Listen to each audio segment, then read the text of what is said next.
This is a boat that came in on the work order. It is change the impeller in the lower and disable his oiler. And that was the only thing that was on the... You can see the starter's been grinding on the flywheel.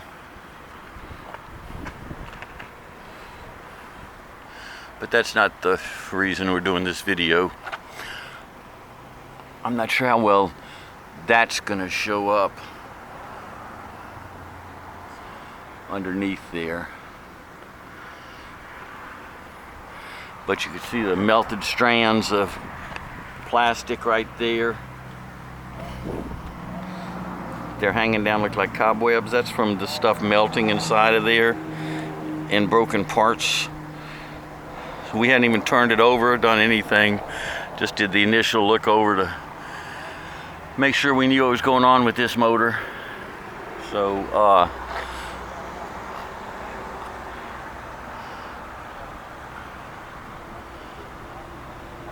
I think that's a good shot right there, just showing the stator underneath the flywheel just demolished.